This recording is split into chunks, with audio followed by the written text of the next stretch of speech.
Shalom y bendiciones a los hermanos que están en Facebook y YouTube. Muchas bendiciones del Padre. Vamos a continuar en esta preciosa hora con los temas de los Moedín.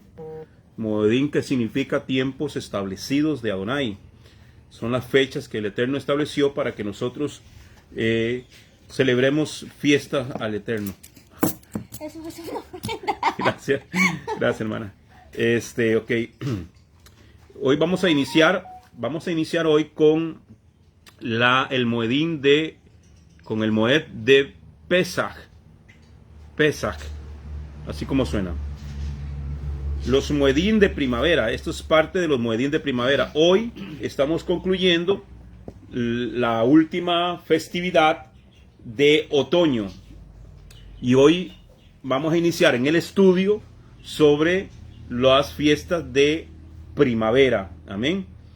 Hoy, o sea, en este estudio vamos a iniciar con este tema, aunque hoy estamos concluyendo apenas las fiestas de otoño. Hoy estamos celebrando la Simchat Torah, que es la fiesta de la Torah, para reiniciar otra vez. A partir de esta semana iniciamos otra vez los estudios de la Parashá. Amén. Entonces, los que están en el grupo de la Parashá, vamos a iniciar esta semana con la primera Parashá, que es la Parashá Bereshit. Amén. Entonces, pero hoy vamos a adelantar estos estudios. Hoy es el Moed de Pesach. Pesach es el primer Moed de primavera. Amén. Los Moedín de primavera se componen de 4. Amén. Para los que están tomando nota. Los Moedín. Gloria al Rey. Vamos a grabar aquí.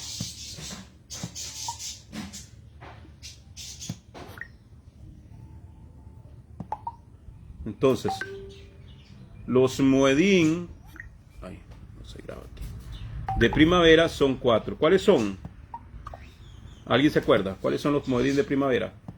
¿Se acuerda? Lo hemos estudiado. Ok. No. Los Moedín de primavera se componen de 4, que son Pesach, ¿verdad? Al que le llaman Pascua. Saludos, hermano Jorge, hermano Víctor Díaz. Shalom y bendiciones hasta Nicoya. Los Moedín de primavera son 4, le dijimos. Entonces, Pesach, al que le llaman Pascua, pero ahorita vamos a aclarar un poquito esto. Hamatzot, el segundo es Hamatzot, que significa panes sin levadura. El tercero es Bikurim,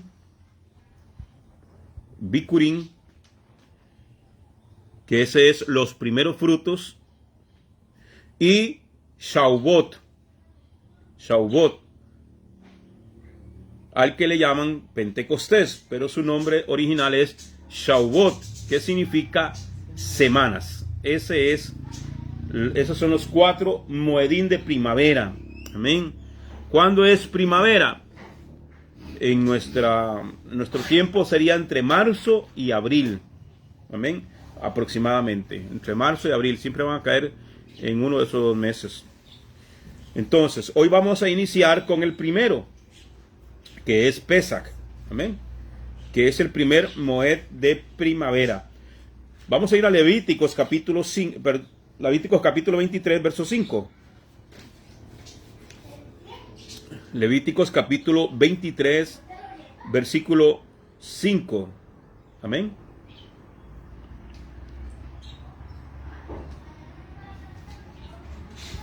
Dice así la escritura. En el primer mes, el día 14 del mes, entre las 2 tardes, habrá una ofrenda de Pesach a Yahweh. Oiga bien, en el primer mes. ¿Se acuerdan cómo se llama el primer mes? ¿Lo estuvimos viendo? Abib. Abib. No abril, ¿verdad? Abib. Ajá, correcto. Ese es el primer mes en el calendario bíblico. Entonces, oiga bien, dice, le vuelvo a leer, Levíticos 23:5, le estoy leyendo la Biblia Ebin, la versión israelita nazarena, en el primer mes, en el día 14 del mes, entre las dos tardes, habrá una ofrenda de Pesach a Yahweh. Ahora, ¿qué significa entre las dos tardes? ¿Qué entiende usted? ¿Qué entendemos por entre las dos tardes? No entendemos nada de ser. ¿Ah? Entre las dos tardes. Ajá, en el verso 5. Empezando la noche, ¿no? ¿Ah? Empezando la noche como buscando los oídos. Correcto. Vamos a verla entre las dos tardes. La palabra hebrea es, la encontramos en el diccionario Strong, Ereb, con B al final, Ereb, así como suena, que significa, eso significa crepúsculo, anochecer, caer la tarde, la hora de la tarde, y significa también nocturno. Entonces, por ejemplo, cuando nosotros decimos buenos días en español, ¿cómo se dice buenos días en hebreo? Se dice Boker Tov. Boker Tov. Boker Tov. Cuando yo quería decir en inglés. No, en hebreo. Boker Tov. Amén. ¿Y cómo se dice buenas tardes en hebreo? Ereb Tov. ¿Verdad? Entonces se utiliza esta palabra, Ereb. ¿Verdad? Ereb Tov. Buenas tardes. Entonces, cuando usted oye hablar a alguien hebreo o una canción ahí, dice Ereb, es la tarde. Entonces, esto es un hebraísmo para los israelitas. La frase entre las dos tardes significa el punto entre la primera tarde, la primera tarde es a las 12 del mediodía. Inclusive nosotros, ¿verdad? Lo decimos. Cuando ya pasó el mediodía y un minuto, ya decimos buenas tardes. Antes de las 12 del día, ¿cómo decimos? Buenos días. Entonces, si estamos en Israel, a usted le van a decir Boker Tov. Pasaste al mediodía, Ereb Tov. Buenas tardes. Entonces, entre las dos tardes, vamos a ver. Entonces vemos que es un hebraísmo que significa para las dos tardes significaba el punto entre la primera tarde, que es las 12 del mediodía, y la segunda tarde, que es a las 6 de la tarde. ¿Verdad que nosotros no decimos las 6 de la noche? No, Decimos las 6 de la tarde. Entonces la primera tarde al mediodía y la segunda tarde es las 6 de la tarde. Entonces, cuando dice entre las dos tardes, Es a las 12 y a las 6. ajá, pero la primera tarde a las 12, la segunda tarde a las 6 de la tarde, y entre las dos tardes, Es una sola. no, hay un punto ahí, hay una hora específica, las 3 de la tarde.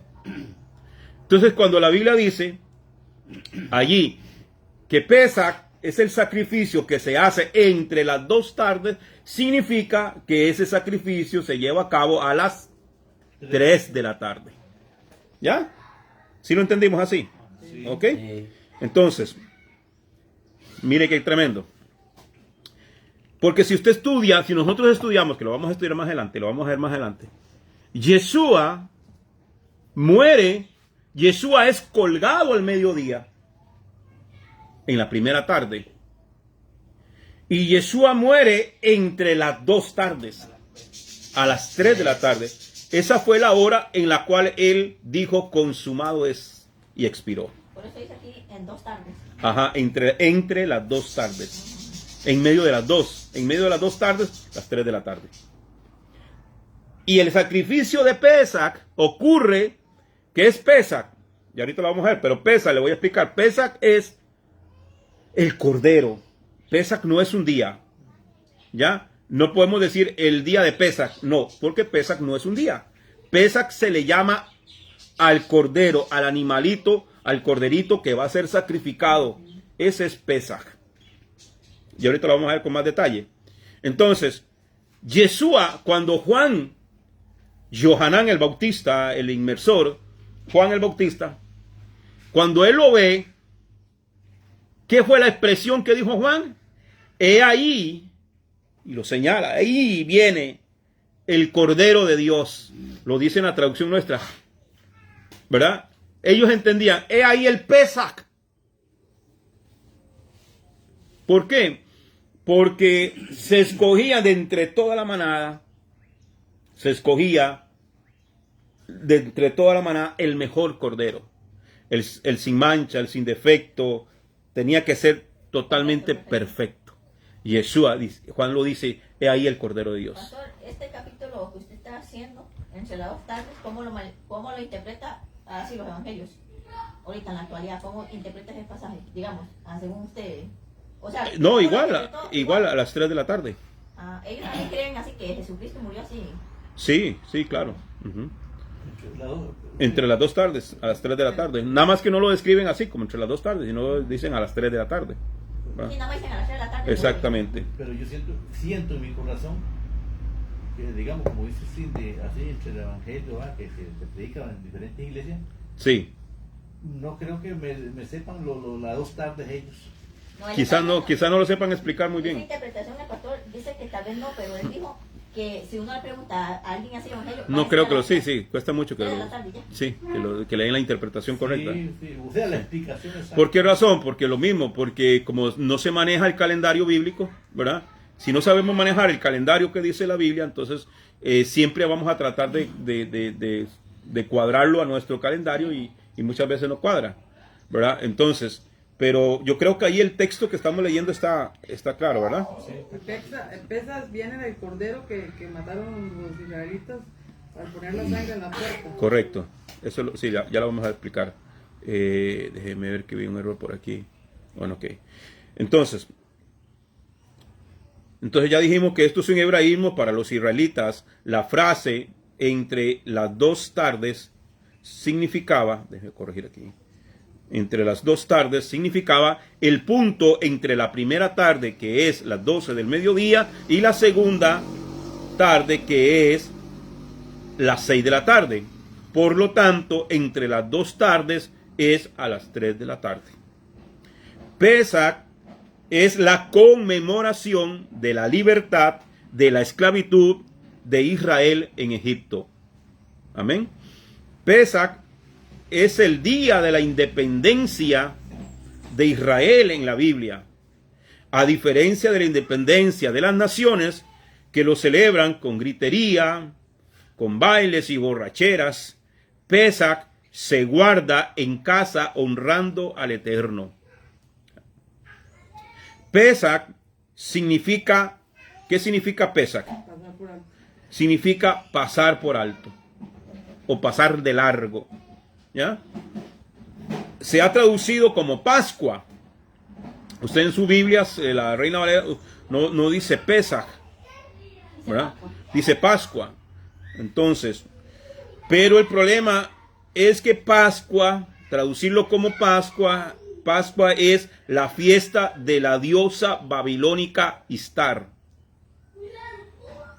la diosa de la fertilidad y de la sexualidad. Cuando les comparta el PDF en estos días, no sé si los hermanos que están ahí lo ven. Esta es la diosa Istar. Esta es la diosa a la cual se le celebra la Pascua. Es una mujer, ¿verdad? Sí, es la diosa de la fertilidad. Es la misma Astarte, la misma Astoret, todos es el mismo diablo con diferente ropa, ¿verdad? Entonces, bendiciones a mi hermano Anthony Ramírez. Que el Eterno le bendiga y a todos los que están ¿Eso lo conectados. celebran a dónde, pastor? Allá. Sí, estas son las religiones de Babilonia, ¿verdad? O sea, esa diosa está allá. Sí. hasta que- Sí. Entonces, la forma correcta, entonces, aunque las traducciones lo digan Pascua, usted sabe que es Pesach, que es la palabra correcta. Por lo general, aunque yo le ponga ahí versiones de la Biblia que digan Pascua, yo lo voy a llamar como tiene que ser, Pesach. Entonces, aunque yo use, por ejemplo, Biblias que digan Jesucristo, yo le voy a llamar en su nombre original, que es Yeshua HaMashiach, o Yeshua, que significa salvación. Amén. Entonces, ¿Cómo se come Pesach? Recuerde que Pesach es un cordero que se sacrifica, que se derramaba la sangre y con esa sangre se hacía expiación de los pecados del pueblo. Y eso se hace una vez al año. Amén. Una vez al año. Entonces, en Éxodo capítulo 12, versículo 8 y luego versículos 11 al 14. ¿Cómo se come Pesach? Recuerde que Pesach era para comerlo. Ese cordero se sacrificaba y se comía. Amén. 12, 8, 11, 14. Ajá. Éxodo 12, versículo 8 y versículo 11 al 14. Y aquella noche comerán la carne asada al fuego y panes sin levadura. Con hierbas amargas lo comerán. Ujú. Ok, entonces en ese primer versículo dice, se comerá la carne esa misma noche, o sea, ese mismo día que se sacrificaba, se tenía que comer ese cordero. ¿Cómo se comía? ¿Frito? No. Asado. ¿Sancochado? Tampoco. Asado. Asado, más rico asado, ¿verdad? Es Sí, más rico claro. asado. Asado. Ok, entonces dice, la comerá asada al fuego, con pan sin levadura y con hierbas amargas. ¿Por qué escogían la ¿Por qué carne lleva asada? amarga? ¿Por qué lleva amarga? La carne asada, ¿por qué la escogían? Porque no se, bueno, porque es una orden del Eterno ahí, ¿verdad? Que no es que la escogió el pueblo, es que Dios está estableciendo esa misma, ese mandamiento, que tenía que comerse asado, ¿ok? Ah, pero tenía que haber algún motivo. Asado, porque tal vez no tenía grasa o porque algo tenía que... Sí, que- sí, sí, Comer la grosura, ¿eh? sí, no se podía comer las grosuras y eso. Ujú. Ok, entonces, ¿por qué las hierbas amargas? ¿Qué tipifica las hierbas amargas? Para que te recuerdes la amargura que viviste en la esclavitud. Ah, ya, sí. ¿Ya? Ah, Recuerde que es una fiesta es una fecha de conmemoración. ajá. Ok, por ejemplo, esta semana que estamos terminando ya, estamos terminando la fiesta de Sukkot. ¿Qué Ajá. significa Sukkot? Lo vamos a ver en este estudio más adelante. ¿Qué significa Sukkot? Sukkot significa cabañas. Cabaña. ¿En qué vivió Israel en el desierto? En cabañas, en tiendas, Ah, en tabernáculos. ¿Para qué? Para que te acuerdes que tú viviste en cabañas. ajá. Para que te acuerdes que Israel caminó en el desierto y mantente humilde, porque ahora que tienes de todo, ¿verdad? No te olvides de tu Dios. Entonces todas estas fiestas tienen un sentido, un propósito y una razón de ser. ¿Ok? Seguimos en el verso 11, dice, así es como lo comerán, con su cintura ceñida, o sea, su cinturón bien amarrado, sus sandalias en sus pies, o sea, hay que comerlo calzado de los pies, con su bastón en su mano, y lo comerán deprisa. Es una ofrenda de Pesach para Yahweh. Porque esa noche yo pasaré por la tierra de Misrayim. Misrayim es Egipto, ¿verdad? Misrayim es el nombre de la persona que fundó Egipto, ¿verdad? Entonces, por la tierra de Misrayim, y derribaré a cada primogénito en la tierra de Misrayim, tanto de hombre como de bestia. Y les haré juicio a todas las deidades de Misrayim, yo Yahweh. Ahí firma el Eterno. Verso 13. La sangre sobre las casas donde ustedes estén, será una señal para ustedes. Cuando yo vea la sangre, pasaré sobre ustedes, pasaré por alto, pasaré de largo, ¿verdad? Pesach. Eso significa. De modo que ninguna plaga los destruya a ustedes cuando yo azote la tierra de Misrayim. En ese día, este día será para ustedes un día de recordación. Lo celebrarán como una festividad para Yahweh a través de los siglos. Otra versión dice perpetuo, ¿verdad? Generaciones. Por generaciones. Lo celebrarán como una institución para todos los tiempos. Entonces, podemos y debemos celebrar esa fiesta hoy en día, si hay que hacerlo. Como pueblo de Dios, debemos de hacerlo. Amén. Es un recordatorio. Seguimos. Con esta información inicial vemos que Pesach es uno de los Moadim de los tiempos establecidos por Yahweh, que se conmemora el 14 de Abib, el 14 del primer mes, a las 3 de la tarde, con un sacrificio y una cena unas horas después, cuando inicia el 15 de Abib, al caer el sol, cuando se come la cena de Pesach. Se recuerda la liberación de Israel cuando salieron de la esclavitud de Egipto. Eso es Pesach. Recordar que ese día Israel salió con mano fuerte y poderosa del Rey de Reyes. Amén. Lo sacó Amén. con poder y gloria. Amén. Entonces, nota importante. Nota muy importante. Pesach y panes sin levadura. Estos dos Moadim, si bien son distintos, van juntos, ya que Pesach, que es el cordero que se sacrifica el 14 y se cena el 15, justo al inicio de la fiesta de los panes sin levadura. Entonces, Pesach como tal, aunque es un Moedim, es una fecha, el 14, que se sacrifica el cordero, no es una fiesta. La fiesta es panes sin levadura. ¿Ya? Hamatzot, panes sin levadura. Esa es la fiesta. Entonces necesitamos el cordero para poder celebrar la fiesta de panes sin levadura, porque ese cordero se come con panes sin levadura y con hierbas amargas, que significa la amargura que se vivió en Egipto. Y nosotros, que también estuvimos en Egipto, esclavos del pecado, esclavos del diablo, ¿verdad? Expuestos a todo, vivíamos en amargura, pero ahora en el Señor estamos felices, alegres y contentos. Aleluya. Amén. Pastor, Sí. de esta lectura que hizo, denme por favor el capítulo y lo Ok. que- Éxodo capítulo 12, versículo 8. Y luego pasamos al versículo 11 y versículo 14. Ok. Ujú.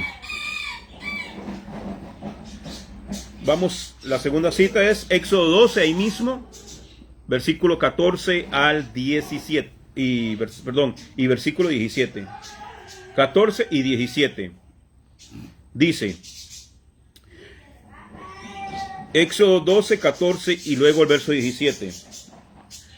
Este les será día memorable y lo celebrarán como una fiesta solemne a Yahweh en sus generaciones, por estatuto perpetuo lo celebrarán. Versículo 17 dice, también observarán la fiesta de los panes sin levadura, porque en este mismo día saqué tus escuadrones de la tierra de Egipto. Por tanto, ustedes celebrarán ese día como estatuto perpetuo en todas sus generaciones. Amén. Entonces, Pesach y panes sin levadura van juntos. Éxodo 13:3. Éxodo 13:3. Moisés dijo al pueblo, recuerden este día. Recuerden este día en el cual salieron de Egipto, de la casa de esclavitud, porque la poderosa mano de Yahvé los sacó de este lugar. Nada leudado se comerá. Pan sin levadura. Nada leudado se come. ¿Qué se hace el día de pan sin levadura? Ese día se examina la casa. Ese día no se come galletas. O sea, son 7 días donde no puede haber galletas, donde no puede haber ningún melcochón, nada de baguette. Ese día o esos días se come nada más panes sin levadura. Eso lo vamos a ver más a detalle cuando se aproximen las fechas.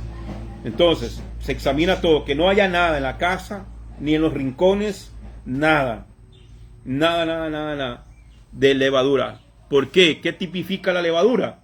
La levadura tipifica el pecado. Amén. entonces no podemos comerlo. ¿Por qué? El cordero de Pesach tipifica a Yeshua, ¿verdad? Y Yeshua fue un cordero sin pecado. ¿Ya? No había levadura en él. No había pecado en él. Entonces, Deuteronomios o Devarim, capítulo 16, versículos 2 al 3, 2 y 3. Deuteronomio 16, 2 y 3. Dice así: debes inmolar el sacrificio de Pesach para Yahweh tu Elohim del rebaño y de la manada en el lugar donde Yahweh escoja establecer su nombre. ¿Cuál es el lugar que él escogió establecer su nombre? Jerusalén. ¿Ya? ¿Por qué no lo podemos hacer hoy como lo dice la Biblia? Porque no hay templo en Jerusalén. Y nosotros que estamos en la dispersión entre las naciones, lo único que podemos hacer es una conmemoración. No sacrificamos un cordero como tal, porque no tenemos la potestad de sacrificar cordero. Sí lo podemos comer. Pero hay que matarlo primero. Sí, pero lo mata el carnicero, lo mata el que lo vendió. Ya. Pero no hacer el sacrificio como tal de expiación. ¿Por qué? No hay templo en Jerusalén y nosotros no somos levitas. ¿Ya? Claro, hacer el sacrificio. Entonces, oiga bien. Entonces, verso 2 dice: debes inmolar el sacrificio de Pesach para Yahweh tu Elohim del rebaño y de la manada en el lugar donde Yahweh escoja establecer su nombre. No debes comer con él nada leudado. ¿Está oyendo? Por 7 días. Después debes comer panes ácimos, pan de aflicción, pan sin levadura. Amén. Porque tú saliste a prisa de la tierra de Misrayim, para que recuerdes mientras vivas el día de tu salida de Misrayim. O sea, no se te olvide, que fuimos esclavos en Egipto y ahora somos libres. Por lo tanto, como ya dijimos, Pesach se sacrifica el 14 de Aviv, ¿verdad? Que es el primer mes en el calendario bíblico, y se cena el 15. ¿Cuándo cae el 15? Ahí mismo, al caer la tarde. Entonces, se sacrifica a las 3 y 3 horas después ya estamos comiendo el cordero. ¿Ya? A la caída del sol. Correcto. Correcto. Ya después de las 6 de la tarde, ya es del día 15. Entonces ya ahí se come establecer el sacrificio.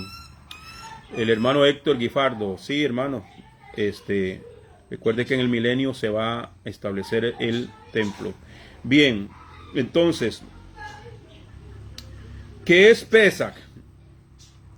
¿Qué es Pesach, verdad?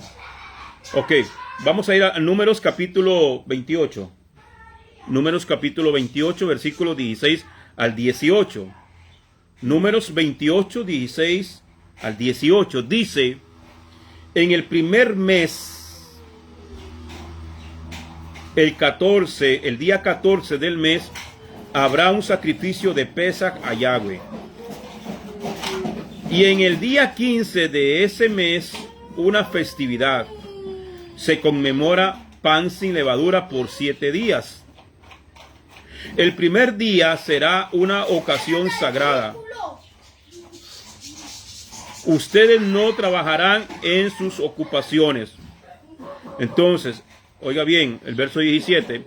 El día 15 de ese mes, una festividad. Ese es el día de la fiesta, el día 15. Se conmemora pan sin levadura por 7 días. El primer día, o sea, el día 15, es un Shabbat alto. Lo que se llama un Shabbatón, un Shabbat alto. Es un día de reposo. Entonces, ese día es como un Shabbat, no se trabaja. Es un día, porque ahí lo dice claramente, ¿verdad? Que no se hará ningún trabajo. Ustedes no trabajarán en sus ocupaciones. Entonces es muy importante que usted tenga en cuenta que el día comienza al caer la tarde según las escrituras. Ninguna de las fechas de la muerte y resurrección de Yeshua o de los eventos del Pesaj que vamos a hablar en nuestro estudio tienen sentido si usted piensa que los días inician a la medianoche. Entonces, cuando estudiamos Biblia tenemos que entender que dentro de la Biblia el día comienza a la caída del sol. Ahora sí, ¿qué es Pesaj? Igualmente es importante que sepamos que Pesaj significa pasar por alto o pasar de largo, como dije al principio, pero eso es la traducción literal de la palabra. Ahora debemos entender que Pesaj no es un día, ya se lo dije, ¿verdad? O sea, no podemos decir el día de Pesaj, es incorrecto. Pesaj es un cordero que se sacrifica el día 14 de Abib y se cena el día 15, como un recordatorio anual de la salida de los hijos de Israel de Egipto. Éxodo 12:21.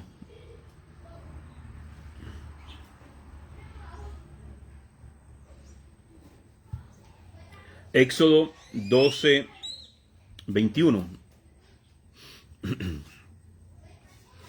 A su nombre, gloria.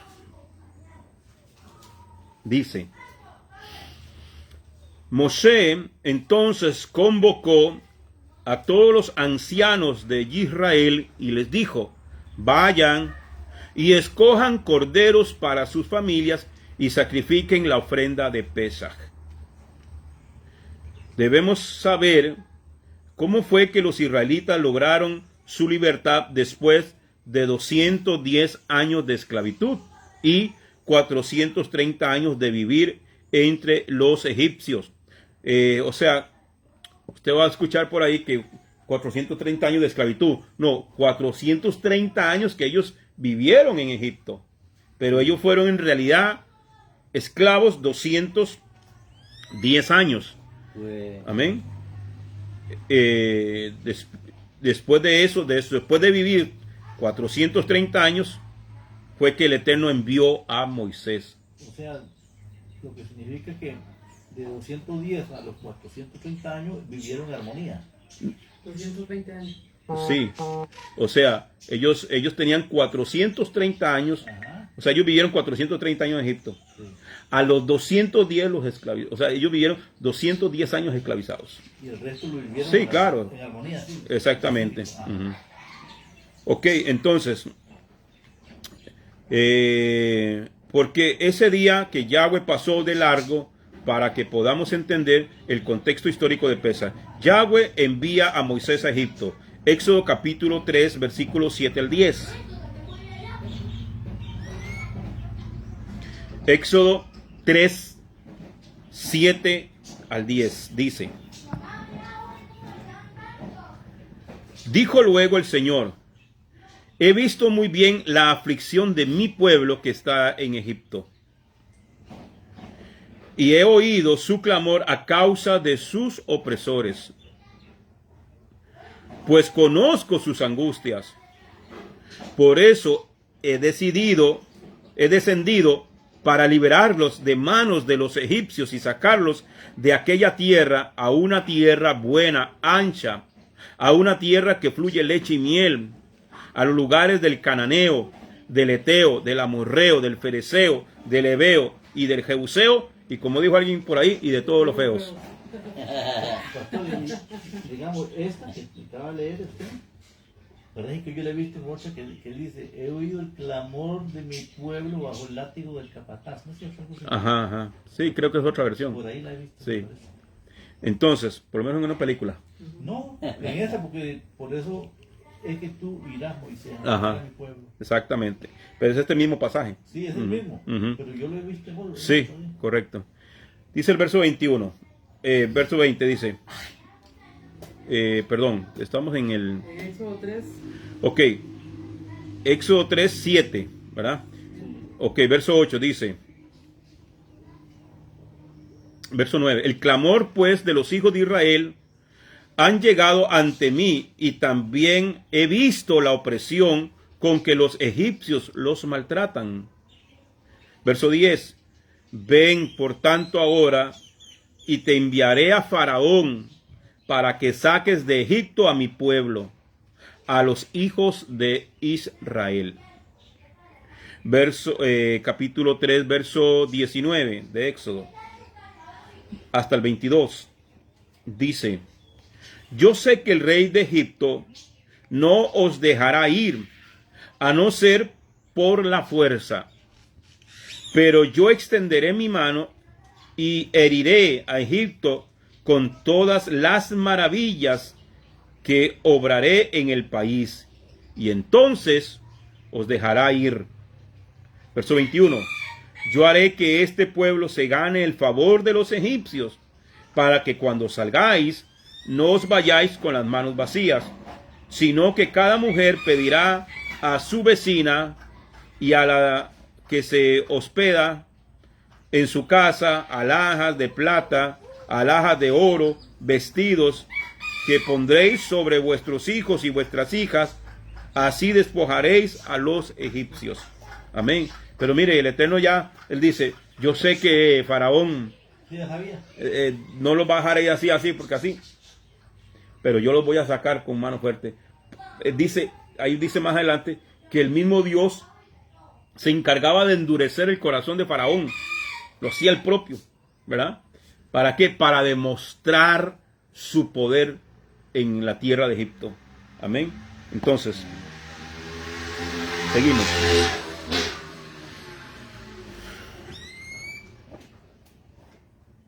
Éxodo 5,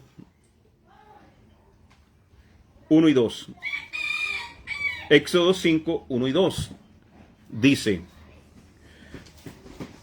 más tarde Moshe y Aarón fueron y le dijeron al Faraón: así dice Yahweh, el Elohim de Israel, deja ir a mi pueblo para que me celebren una festividad en el desierto.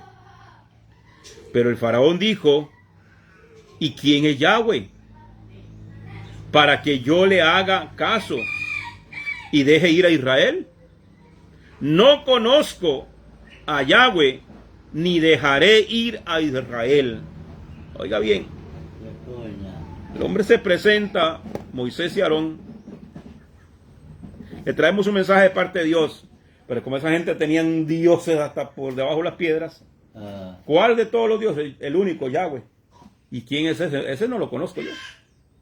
Y como no lo conozco, no lo voy a dejar ir. Pero yo creo que al final lo conoció de verdad. ¿Verdad? Y al final lo conoció. Claro. Se reconoció. Sí. Éxodo capítulo 7. Éxodo capítulo 7, verso del 3 al 5. Dice, Éxodo 7, 3. Pero yo endureceré el corazón de Faraón y multiplicaré en la tierra de Egipto mis señales y mis maravillas. Faraón no escuchará, pero yo pondré mi mano sobre Egipto y sacaré a mis ejércitos y a mi pueblo, los hijos de Israel, de la tierra de Egipto con grandes juicios. Y sabrán los egipcios que yo soy Adonai, que yo soy el Señor, cuando extienda mi mano sobre Egipto y saque a los hijos de Israel de en medio de ellos. Entonces aquí nos damos cuenta que Yahweh podía sacar a los israelitas de Egipto rápidamente, pero que él no lo quería de esa forma. Él no quería hacerlo de esa forma. El propósito, o él a propósito, viene y endurece el corazón de Faraón. Fue algo planificado por Dios, que Faraón se endureciera. ¿Para qué? Para él derramar su poder y su gloria. Faraón, como lo dice Pablo en la carta a los Romanos, en el capítulo 9, que hay vasos de honra y vasos de deshonra. Faraón era un vaso de deshonra. Amén. Para que fuera mucho más grande el impacto de la salida de Egipto de los israelitas. ¿Por qué razón? Porque si Faraón dice, vayan tranquilos, el mundo diría, qué rey más bueno. Y no era bueno. Pero como tuvo que sacarlo todo ese mundo alrededor, el Dios de los israelitas, ese es el verdadero Dios. Por eso es que con los israelitas, no solamente salieron los israelitas, muchos egipcios salieron con ellos. Muchos que también eran esclavos de otras naciones también salieron con ellos. Significa que muchos egipcios también comieron el cordero de Pesaj y también embarraron la sangre en los marcos de las puertas. Eso que era aceptando al Dios de los israelitas. ¿Por qué se embarraba? ¿Usted nos ha preguntado? ¿Por qué se embarraba la sangre en las puertas, en los marcos de las puertas? Para cubrir el pecado que hizo el faraón, ¿no fue que maldició a los primogénitos? No. ¿No fue eso? Entonces no sé, pastor. No era para que entrara la muerte ahí. Sí, o sea, el propósito que no entrara la muerte, pero ¿por qué la sangre del cordero? No me da. Le voy a explicar. Porque en cada casa egipcia, yo iba a traer un cuadro, pero no lo conseguí. En cada hay algo que se llama que eso me lo enseñó mi maestro, hermano Rico Cortés. Se me fue la palabra ahorita. El convenio del umbral. El umbral es la puerta. En cada puerta de cada casa egipcia habían jeroglíficos, se llaman. Sí, como jeroglíficos tallados en la piedra. De los dioses egipcios. Como unos grafitis, sí, dibujados. Sí, pero pero taladrado, era en piedra. Entonces, ¿qué significa el convenio del umbral? Que cuando usted pasaba por esa puerta, usted se rendía a ese Dios o a esos dioses. Ese es el convenio del umbral. ¿Por qué la sangre? Porque en cada puerta, o en cada marco de la puerta, estaban escritos esos nombres. La sangre de ese cordero borraba eso. Y estaban aceptando un nuevo pacto. No con el pacto con los dioses egipcios, sino con el pacto del Dios de Israel. O sea, que todo el que pasaba Tiene ahí sentido, tenía que ¿verdad? rendirle homenaje a eso. Los dioses no podían hacer nada contra la sangre Cordero. Entonces, mire qué tremendo, ¿verdad? Porque eso es una profundidad bastante grande. Pero es impresionante en lo personal. Entonces, ¿cuál cita le di? Éxodo 7:3. Uh-huh. Ok, le vuelvo a leer entonces esa cita. Pero yo endureceré el corazón de Faraón y multiplicaré en la tierra de Egipto mis señales y mis maravillas. Faraón no escuchará, pero yo pondré mi mano sobre Egipto y sacaré a mis ejércitos y a mi pueblo, los hijos de Israel, de la tierra de Egipto con grandes juicios. Y sabrán los egipcios que yo soy el Señor, cuando extienda mi mano sobre Egipto y saque a los hijos de Israel de en medio de ellos. Aquí nos damos cuenta que Yahweh podía sacar a los israelitas de Egipto rápidamente. Amén. Él podía hacerlo. Sí. Él mismo se hubiera encargado también de ablandar el corazón de Faraón y déjelo ir. Pero la gloria hubiera sido para Faraón, el rey bueno, el rey benevolente. Y la gloria hubiera sido para Faraón. Y hay algo que yo entiendo, que es que Dios no comparte su gloria con absolutamente nadie. Amén. Entonces, las 10 plagas de Egipto. ¿Cuáles eran las 10 plagas? ¿Se acuerdan? Una. La langosta, el río de la sangre, Uh-huh. la muerte de los primogénitos, Uh-huh. la muerte de los animales. Uh-huh. ¿Todo? Vamos a verlas en orden. Sí. Amén. Las guerras, o las 10 plagas, perdón, las 10 plagas era una guerra de dioses. Cuando Yahweh envió a sus mensajeros, Moisés de regreso, a su mensajero, a Moisés de regreso a Egipto para sacar a su pueblo del cautiverio, lo hizo con todo su poder. Amén. Y se demostró grandemente durante el tiempo de las 10 plagas. O sea, el Eterno demuestra su poder en esas 10 plagas. Cada una de ellas fue peor que la anterior. Destruyó a la sociedad egipcia de una forma distinta. Sin embargo, lo más notable es que cada plaga también representaba un ataque directo a una de las deidades de la mitología egipcia. Cada una de esas plagas era hiriendo a los dioses egipcios. Entonces, ¿cuál fue la primera plaga? La primera plaga que ocurrió, De la sangre. de la sangre. Okay. Éxodo 12:12. Éxodo 12:12. Dice: porque esa noche pasaré por la tierra de Misraim y mataré a todos los primogénitos en la tierra de Misraim, ambos hombres y animales, y ejecutaré juicios contra todos los dioses de Misraim.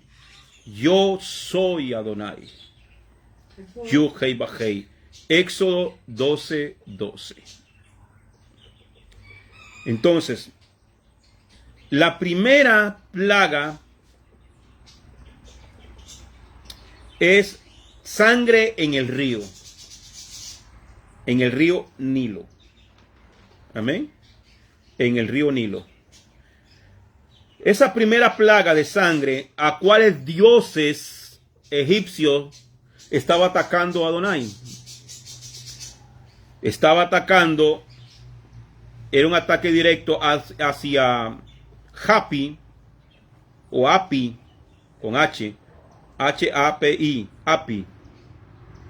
Y el dios del río Nilo es el dios del río Nilo, y al guardián del río Nilo, que es Kun. Kun.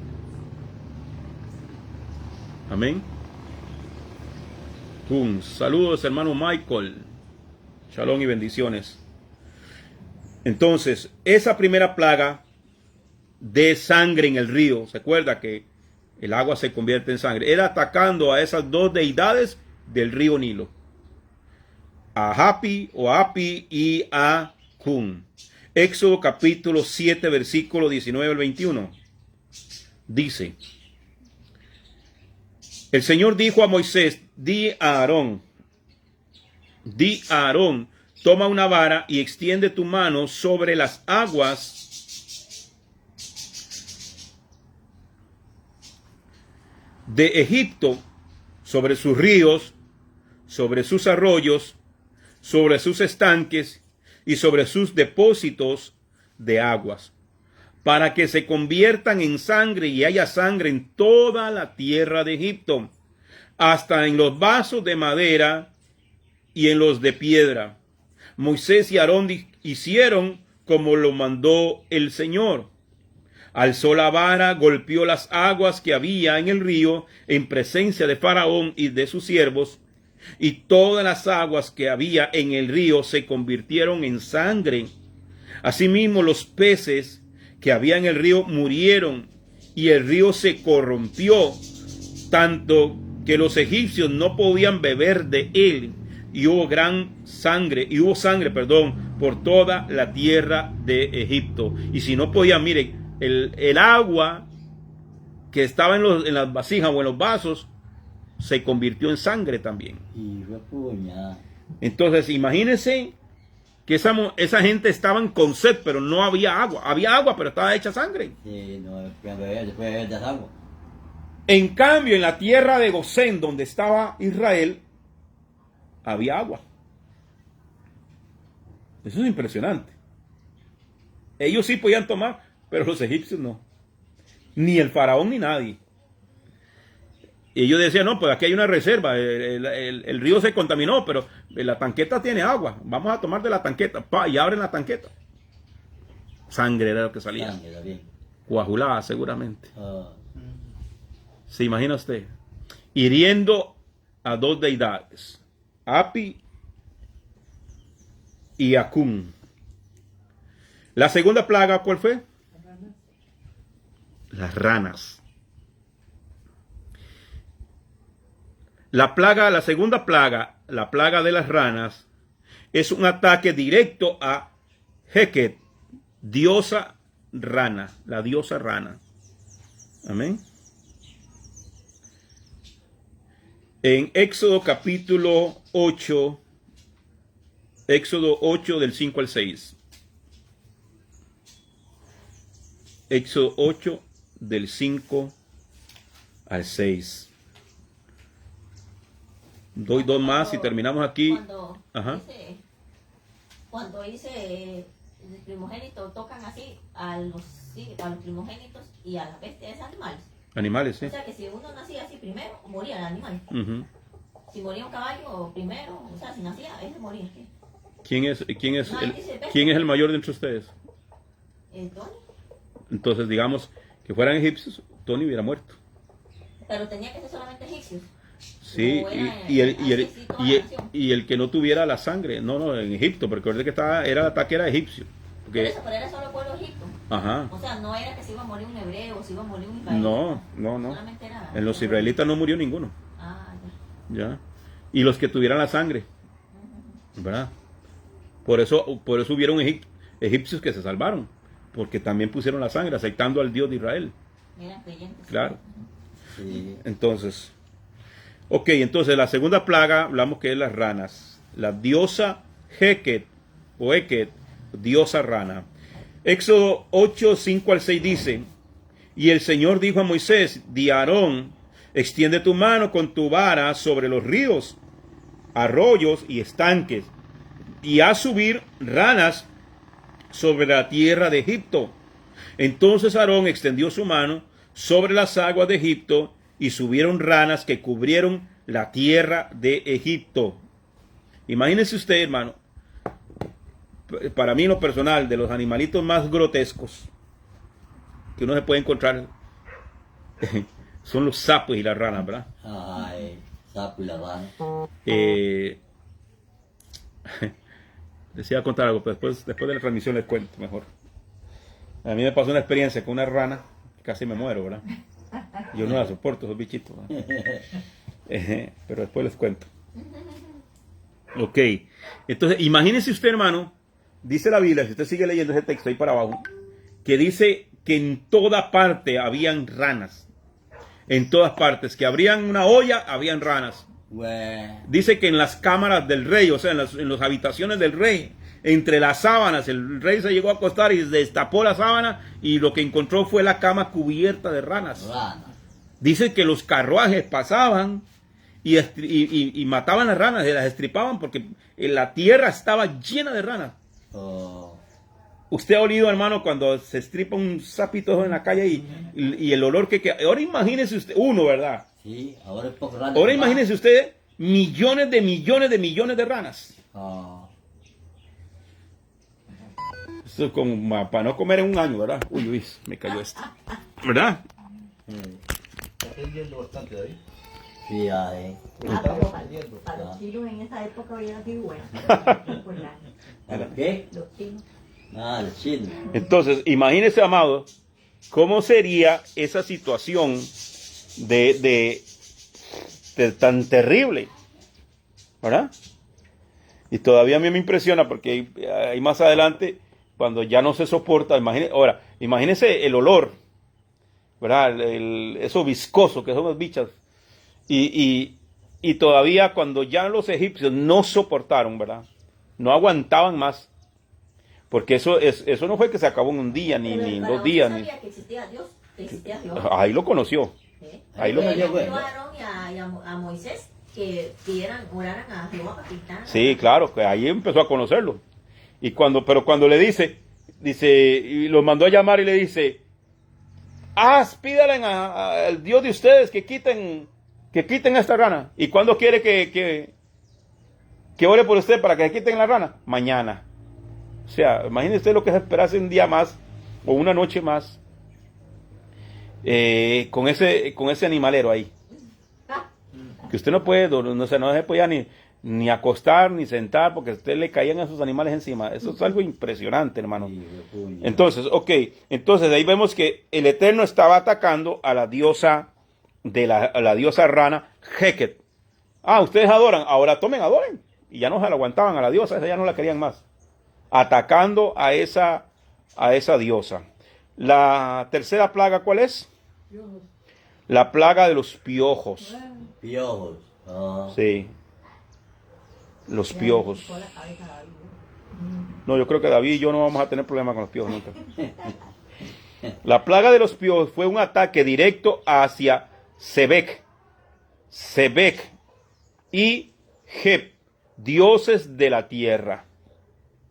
Estaba atacando dos dioses allí, a Sebek y a Heb, dioses de la tierra, según en la mitología egipcia.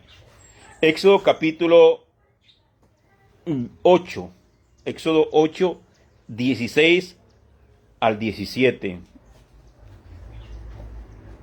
Éxodo 8, 16 al 17.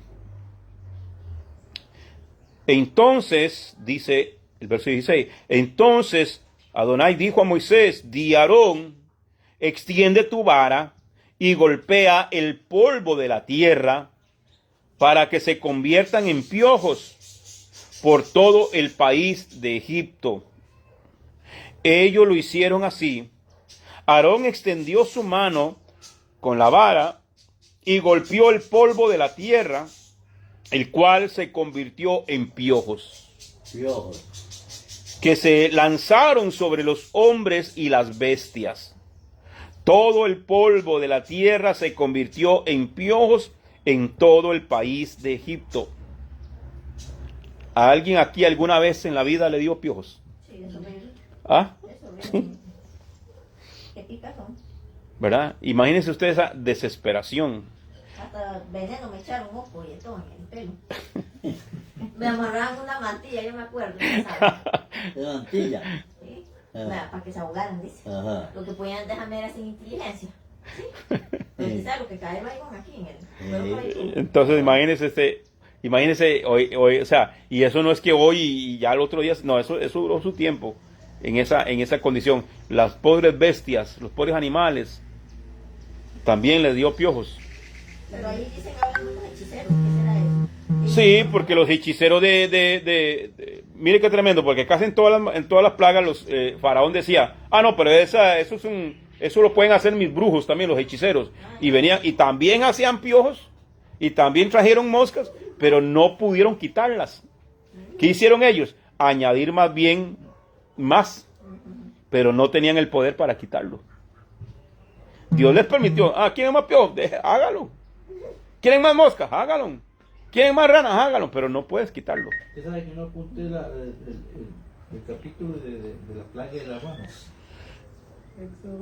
Éxodo 8, 16 al 17. No, ese es el de las ranas. El de los piojos, perdón. Éxodo 8, 5 y 6. Éxodo 8, 5 y 6, el de las ranas. El de los piojos es Éxodo 8, 16 y 17. Amén. Y con todo eso que pasó, no quería dejar ir al pueblo. No. ¿Por qué razón? Porque eso era un plan del Eterno. ¿Ok? La cuarta plaga. ¿Cuál es la cuarta plaga? Las moscas. ¿A cuánto les gustan las moscas? No. Nadie. ¿Mm? A nadie le quita la boca. Entonces, la cuarta plaga de las moscas es un ataque directo a Uachit, Dios de las moscas. Uachit. Éxodo capítulo 8, verso 24. Éxodo 8, 24. Dice, el Señor lo hizo así, 8:24, el Señor lo hizo así, y vino toda clase de moscas molestísimas. ¿Verdad? Usted ha visto, hermano, con una mosquita que usted la anda y usted le huele a cada manazo y no se la arranca, ¿verdad? Sí, Y no. usted anda con el matamosca para arriba y para una. Ahora imagínese millones de moscas. Y Pues, el faraón cada vez endureció el corazón conforme a esas plagas que iban. Exactamente. Más se endurecía el corazón de Faraón. Dice, y el Señor lo hizo así, vino toda clase de moscas molestísimas sobre la casa de Faraón, sobre la casa de sus siervos, sobre todo el país de Egipto. La tierra fue corrompida a causa de ellas. Yo recuerdo, yo estuve 2 años en el tiempo, del 2000 al 2002 por ahí. Estuve de misionero en Panamá, en las montañas del Darién, en varias partes. Y yo recuerdo que llegamos a una aldea indígena, hermano, pero horas de horas caminar por montaña. Y tenían una carne de no sé qué ahí, hermano. En como unos guacalitos, unos tazones ahí. Y ya hermano, pero usted sabe que ahí no hay luz, ahí no hay refrigeradora, no hay cómo conservar la carne. Y hermano, literalmente había una nube de moscas parada en la carne. pues, Ya la tuve que comer así. Y yo volví a ver al pastor, que el hermano de la obra ahí adentro. Y yo lo volví a ver, no sé qué cara de angustia le hice yo, ¿verdad? Y me dice, hermano, ore y coma. ora y coma. Ore y coma. Mire, yo nunca en la vida he orado tanto por los alimentos como en esa ocasión. Y era que usted aquí, espante aquí, agarre aquí porque ahí viene atrás otra vez la nube. No, y Lo es come cierto, todo, lo come la mosca. y es cierto, pastor, porque yo peleando ahí en Piña Cruz, iba peleando donde botaban los desechos de piña. Sí, Y yo sacaba la palada de tierra y se veían de venir ese montón de mosquitos, pero nubes. sí, Así, sí. así, pero al Ah, instante. sí, sí, eso se reproducen, pero Sí, mañana. impresionantemente. Sí. Vamos a ver la última, hermano, en el día de hoy, y lo dejamos el resto para la próxima semana, si el Eterno lo permite. Amén. Entonces, la quinta plaga. ¿Cuál es la quinta plaga? El ganado. Ajá, la muerte del ganado. La plaga de la muerte o la peste del ganado es un ataque directo a Hathor, diosa madre, y a Tat, dios creador o dios padre, en la mitología egipcia. Éxodo capítulo 9, verso 3 al 6. La mano del Señor caerá con una terrible plaga sobre el ganado que está en los campos, sobre caballos, asnos, camellos, vacas y ovejas. Pero el Señor hará distinción entre los ganados de Israel y los egipcios, de modo que no mueran nada de lo que es de los hijos de Israel. El Señor había fijado el plazo y dijo a Moisés: mañana hará el Señor esto en la tierra. Al día siguiente el Señor hizo aquello y murió todo el ganado de Egipto, pero del ganado de los hijos de Israel no murió ni un solo animal. Ah, Amén. Eso es tremendo, tremendo, ¿ah? tremendo, tremendo. Amén. Así que, familia, Tenemos que llegar a la muerte del primogénito para poder ablandarse el ensayo. correcto. Váyase. Ah, El último versículo. esa es la muerte del ganado. Déjeme, se me salí. Éxodo 9. Éxodo 9, 3. Éxodo 9, 3 y 6. Ajá. Éxodo 9, 3 al 6. Amén. Bien, amados, vamos a dejarlo aquí, ¿les parece? ¿O seguimos? Ok, entonces la otra semana terminamos con el resto y continuamos con el estudio sobre Pesaj. Amén. Entonces, ¿alguna consulta, alguna pregunta hasta el momento? Bueno, David, ¿cuál era la que quedó pendiente? David, te digo, ¿Para dónde se fue Elías? Di? No, pero pregunta sobre el tema de hoy. Ah, el tema de hoy. Ajá. Ah, ya está muy bonito, claro. Sí, sí, está maravilloso. Sí. Sí.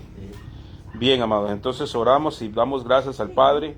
La próxima semana ya les voy a traer el material completo para que lo tengan. Amén. Oramos entonces, amados. Así que muchas gracias a todos los hermanos que han estado conectados. Que el Eterno les bendiga. Paz, shalom y bendiciones a todos.